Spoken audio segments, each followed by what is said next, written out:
नमस्कार दोस्तों, मैं हूं पंडित द्रोणाचार्य शास्त्री और आप देख रहे हैं मेरा अपना YouTube चैनल धर्म संदेश। आज का हमारा क्वेश्चन है और प्रसंग है कि क्या पंसारी के दुकान से लाया हुआ जड़ी बूटी काम करता है या नहीं, और जो रसायन चाहे वो बंग भस्म हो, स्वर्ण भस्म, लोह भस्म, अभ्रक भस्म, श्रृंग भस्म, स्वर्णमाक्षिक भस्म आदि तमाम जो भस्म जो बड़े बड़ी कंपनी जिसे बनाती है वो इंसान के लिए हानिकारक होता है या नहीं होता, उसका सेवन करनी चाहिए या नहीं, इस विषय में हम गहन विश्लेषण करेंगे। आप इस वीडियो को अंत तक बने रहिए, आपको बहुत कुछ नॉलेज मिलेगा इससे।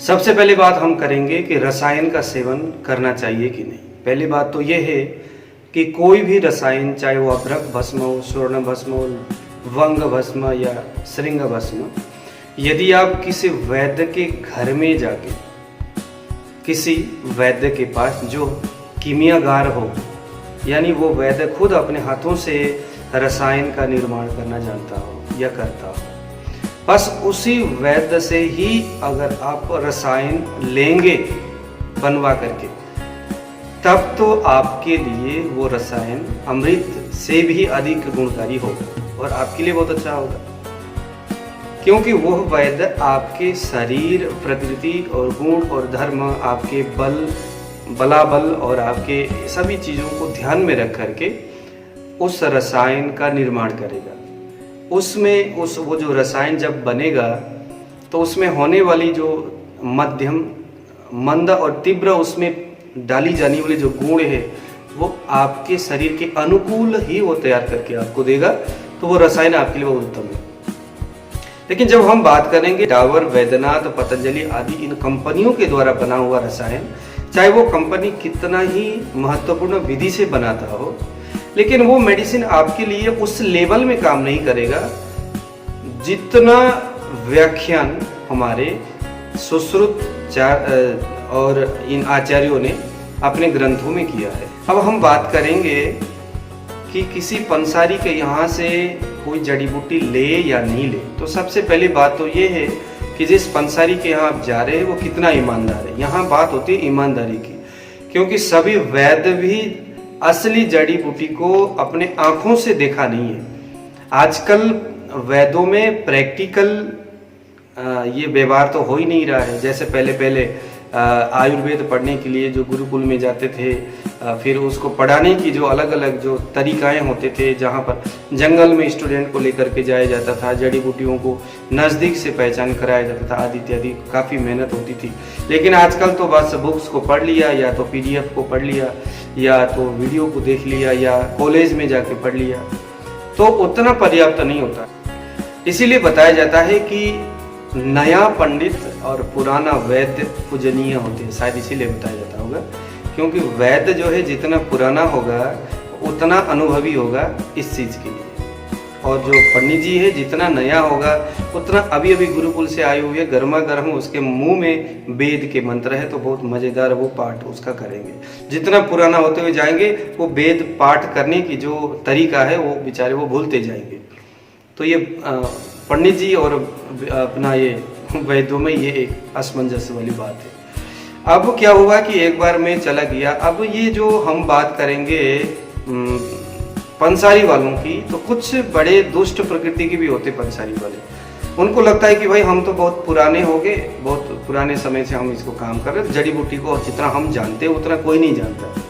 लेकिन पंसारी के यहाँ पर दोस्तों बहुत बड़ी विडम्बना, पता है क्या है बात ये। हालांकि बहुत सारे पंसारी जमीन में रह करके काम करते हैं, पंसारी वाले, उनको काफ़ी औषधि का नॉलेज है, लेकिन आजकल जो नए नए जो पंसारी अपने जड़ी बूटी की दुकान रख कर के दुकान खोल के जो बैठे हैं, उनमें बड़ी दिक्कत क्या है कि उनको वास्तविक जड़ी बूटियों के बारे में मालूम ही नहीं है। मंडूक पर्णी क्या है और ब्राह्मी क्या है, इन दोनों का भेद उन्हें मालूम नहीं है। हम जाके कहेंगे भैया आप मंडूक पर्णी दे दो, तो वो ब्राह्मी पकड़ा देगा, और ब्राह्मी बोलो तो भी वही एक चीज पकड़ाएगा।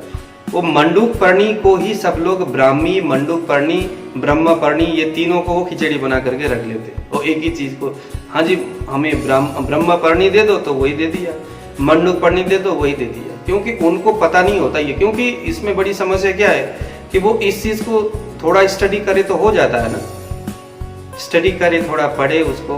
क्या है, आप आजकल तो गूगल में बहुत सारे चीज़ों के बारे में उसके जो फोटो वगैरह डला हुआ रहता है। आप कुछ भी मंडूक पढ़ने लिख लो, आपको मंडूक पढ़ने की फ़ोटो मिल जाएगा। ब्रह्म पढ़ने लिख लो तो उसके फ़ोटो अलग सा आपको मिल ही जाएगा। लेकिन इस चीज़ का वो लोग इस तरह से विश्लेषण नहीं करते। एक बार क्या हुआ कि मैं इधर जलंधर किसी पंसारी के यहाँ पर गया। मैंने कहा कि महाराज मुझे आप वारंगी दे दो। अब वारंगी का जो पौधा है वो इतना विशाल वृक्ष तो है नहीं, वो तो एक पौधा, छोटा सा पौधा ही होता है।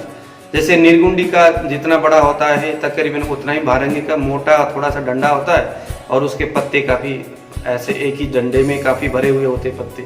वारंगी वो है। लेकिन यहाँ दिक्कत क्या है कि मैंने कहा भाई वारंगी का मुझे वारंगी दे दो, तो उसने मुझे छाल पकड़ाया और दिखने में वो सेम पीपल जैसा था, पीपल के छाल जैसा, बढ़िया पीपल के छाल जैसा।